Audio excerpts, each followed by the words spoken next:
Сәлем достар, осы видеода Dragon Ball анимесінің Красная лента атты аркасын жалғастыратын болам. Видео басталмай жатып арнаға тіркеліп лайк басып кетулеріңізді сұраймын. Ал ендеше кеттік.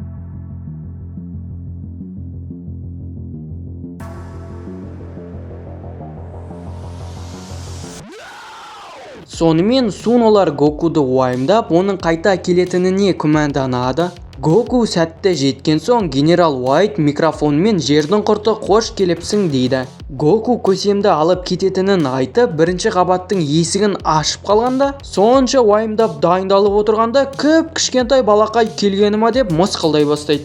NPC бір-біріз кәмпит бермей қоям деп тұрғанда, Гоку месқарынды бір теуіп, ойыншық қасапты айырып, келесі NPC-ді Зенгетсумен ұйықтатып тастайды. Жоғары сержант 4-ші қабатта болатынын айтып, 3-ші қабатта Гокуды сержант металл күтіп отырғанын айтады. Гокуды металл күтіп алып, бұл жерден өту үшін өзімен шайқасқа түсу керектігін айтады. Гоку жарайды деп бір соққысымен металды тоң қалаң асырғанда, металл ашуланып Гокудың ботқасын шығаруға қанша тырысқанымен күші жетпей қояды. Сержанттың кейбір екені белгілі болып, аузынан ракета жаудырып, Гокуды жарып жібереді. Бұларды бақылап отырған генерал мен старший сержант мәссаған менің мынадан шенім үлкен болғанымен мынау менен мықтырақ қой дейді. Гокуға сырық та болмапты. Темір терсек мен мұндамын деп өзіне шақырып, мәссаған деп Камеханы қолданады.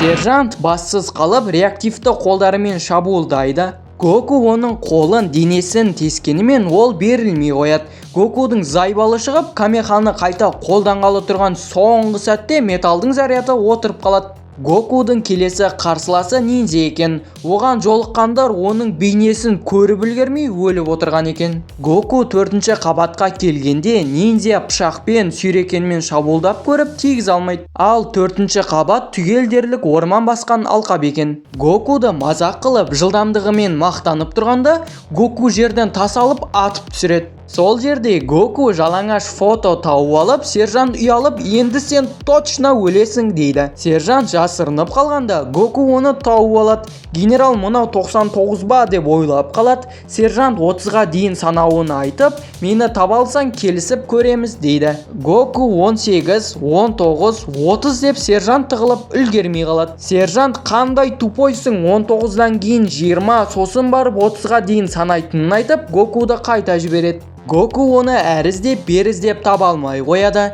және сержанттың толған журналын тауып алады. Гоку суда түтіктің шығып тұрғанын көріп, оған қайнап тұрған ыстық суды құйып жібереді. Гоку қарқылдап күліп алады. Сержант осы жолы мені қуып жетсең сені мойындаймын деп жүгіре жөнеледі. Гоку жақындап қалған соң бір жері жыртылғанша жүгірсе де Гоку жетіп алады. Генерал бақылап отырып, қабілетіңді қайтейін саған ми бермесе деп өлтір оны дейді. Ниндзя қылыш сермеп қалғанда таяққа отырып қалып тоң қалаң асады. Сержанттың шатыры тайып садик бітті деп Гокуды бумерангпен талдырып тастайды. Бірақ Гоку аяққа тұрып, ах басым, енді сені таяқтаймын дейді. Сержант ойбай, мына точно адам емес деп қаша бастайды. Және пирани толы өзенге түсіп жүгіріп өтіп кетеді. Ал кел өтіп көр деп тұрғанда Гоку еш қиналмай секіріп өте салады. Сержант сен менің әбден нерв клеткамды өлтіріп тындың деп техника клондарын шығарады. Олар Гокуды тығырыққа тіреп, Гокуды ширата бастап, Гоку нағыз сержантты таппай қояды.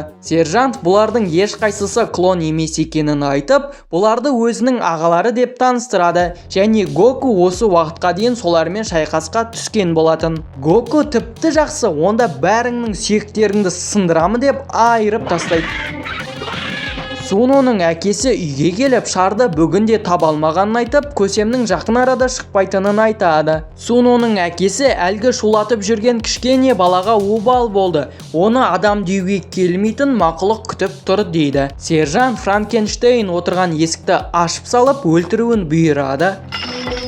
Франкенштейн болса, мен лаш жұмыс жасау үшін қолданғаныңды қаламаймын дейді. Сержант, сен мусорды осы үшін жасадық па? Егер айтқанын жасамаса, оның ішіне қойылған бомбаны жаратынын айтады. Гоку соңғы сәтте пультті сындырып үлгеріп, Франкенштейнді құтқарып алады. Және тас қағаз қайшы деп сержантты чаттан шығарып жібереді. Гокулар көсемді құтқаруға жоғары көтеріледі, бірақ есікті таппай генералдың тұзағына түсіп шаршап қалады. Бірақ Гокулар ойынның шартын түсініп алып, ол жерден құтылып кетеді. 5-ші қабатқа көтеріліп, генерал Уайтқа берілуін өтінгенде, сендер пиздер шығарсыңдар деп оларды бункерге түсіріп жібереді.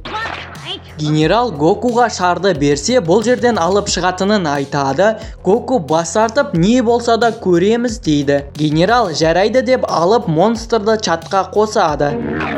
Суно Гокуды ойлап жатып, ініне кіре алмай қорқып тұрған кішкене ғана тышқанды үйіне қайтарып ойланып отырады. Гоку үлкенмін деп қатайма, сен өлексе жесең мен сені жеймін дейді. Гоку өте ауыр соққылар жасағанымен денесі резеңкедей жұмсақ, бүйонға түк те болмайды. Алып монстр электрлі шамдармен Гокуды қуырып жібереді. Сол сәтте монстр Гокуды қылғыта салады. Генерал шаруа бітті деп тұрғанда, Гоку монстрдың жағын ұстап, мені жеу үшін мықты жақ керек дейді. Электр тоғына жауап ретінде Камеханы қолданып көріп еді, бірақ жұмсақ резеңкелі денесінде тыртық та қалмады. Гоку біраз басымен соғысқан соң ми жасап кетіп, жұмсақ затты қатыру керек деп, ол үшін сен емес Аязды шақыру керектігін айтып, қабырғаны бұзып салады. Монстр суыққа қатып қалады. Гоку Франкенштейннің киіміне жылынып алып, қатып қалған монстрды шыны секілді шашып салады. Және жоғарыға басымен потолокта тесіп кіреді. Генерал Гокуды атқылап жібереді.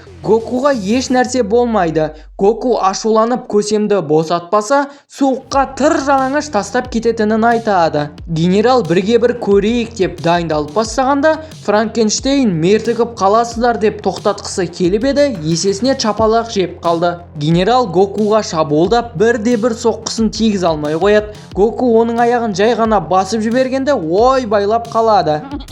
Кейін генерал нежданчик соққы бергенде, Гоку еш қиналмай соққыны бетімен қайтарып, соққы мынадай болу керек деп періп қалады.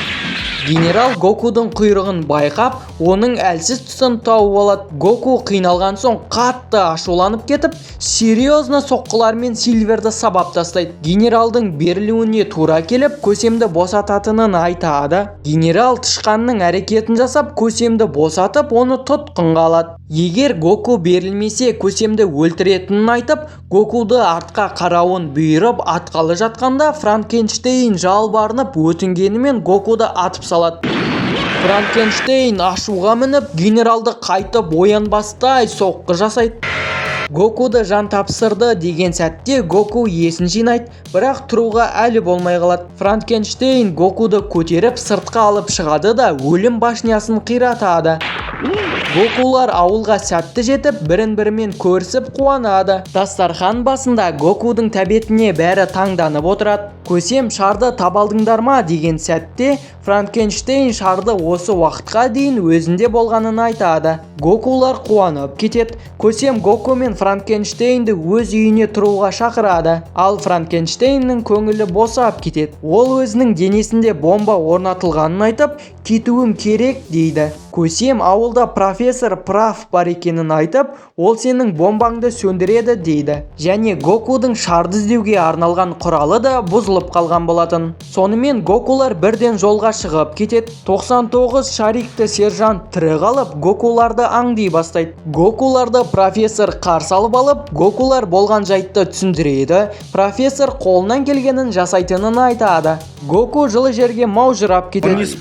Профессорды сержант бөлмесінде күтіп алып, сатқындық әрекетпен айыптай бастайды. Профессор жасаған Франкенштейн оларды сатып кеткенін айтып, шарды әкеліп бермесе өзін және Суноны өлтіретінін айтады. Профессор амалсыздан шарды апарып береді. Суноның шыңғырған даусынан Гоку мен Хантиян жетіп барғанда сержант қашып кетеді. Гоку менің тортым деп ізінен қуалай кетіп, жете алмай қалған соң Камеханы қолданып, көшкіннің арқасында тортын алып алады. Профессор Хантиянның ішіндегі бомбаны сәтті алып, профессормен қоштасып ауылға қайтады. Гокудың радарын профессор де жөндей алмаған соң, бульмадан көмек сұрау үшін қалаға кететінін айтады.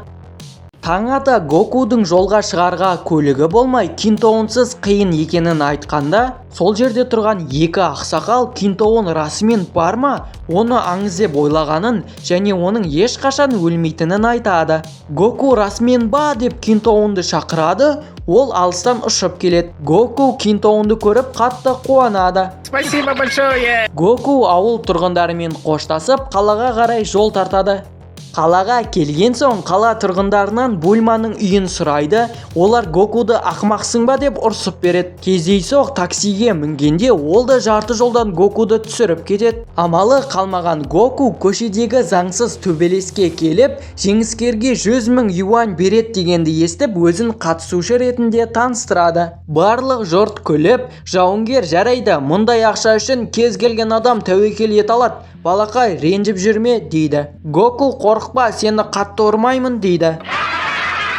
Гоку жауынгерді жеңіп, қомақты ақшаны алып, таксиге бара жатқанда, әпшу бандиттер Гокудың ақшасын тартып алмақшы болады. Гоку абайсызда оларды қорқытып қояды. Гоку полицейге барып, Бульманы табуға көмектесуін сұрайды. Полицей мырза құрылғысымен ол іздеп жүрген қыз осы ма деп сұрағанда, полиция таң қалып, Бульма деген капсула корпорациясының қызы дейді. Гокуды жеткізіп салып, Гоку Бульманы дауыстап шақырады. Бульма сол вақытта мектептен келіп, Гокуды көріп қатты қуанады. Офицер скутері бұзылып қалғанын айтып, Бульманың үйін көріп алмақшы болады. Бульманың үйі жоғары техникалармен жабдықталған екен. Бульманың әкесі Гокуды көріп, ол да қуанып кетеді. Сонымен Бульма Гокудың радарын жөндеп береді және оның осы уақытқа дейін 2 шарды ғана тапқанына қарқылдап күліп, мен болғанда уже 7 шарды да жинап қояр едім, дейді және өзінің жаңа технологиясын көрсетеді. Гоку Ямче Сама мен Лонг қайда деп сұрайды. Анасы олардың ұрсысып қалғанын айтып, Ямче Саманы күнде үйге қыздар іздеп келетін болған соң, Бульма оны көре алмайды екен. Офицердің скутерін жөндеп болған соң, ол өте жылдам жүретін болады. Красная лентаның армиясы Гокуды дұрыс бағаламағанын айтып, ұрылар патшайымын шарды ұрлауға жалдайды. Гоку Ямче Самалармен жолығып, олар аттракционға көңіл көтеруге кетеді. Ұрылар Гокуды аңдып, өтірік жәбірленуші кейпін жасап, Гокуларды алдамақшы болады. Ұры қыз Гоку туралы ақпараттар біліп келіп, оның өткен өмірі туралы айтып бастайды. Соңында ұры қыз қалтаңда жаман энергия бөліп тұрған шар бар, соны көрсет, дейді. Гоку қайдан білдің деп көрсетеді. Әлгі мешоктар көрініп қалып, Гоку оларды қуа кетеді. Ұры қыз Ямченің басын айналдырып, шарды алып алады және аттракционға бомбаны қойып қашып кетпекші болады. Бірақ Гоку Кинтоонның көмегімен оған жетіп алып, оны тұтқындайды. Кешке жақын Бульма Гокумен шарды іздеуге сапарға шықпақшы болады. Бульма Ямченің бетінен чапалақпен салып қалып, жаңағы қызбен жыртыңдасқан үшін шарды жинаған соң, тәуекел мүсілімді сұрайтынын айтып, олар жолға шығып кетеді. Осылайша Dragon Ball анимесінің Красная лента атты аркасын аяқтайтын болам. Видео ұнаған болса, арнаға тіркеліп лайк басып кетулеріңізді сұраймын. Ал енді келесі видеоға дейін көріскенше күн жақсы.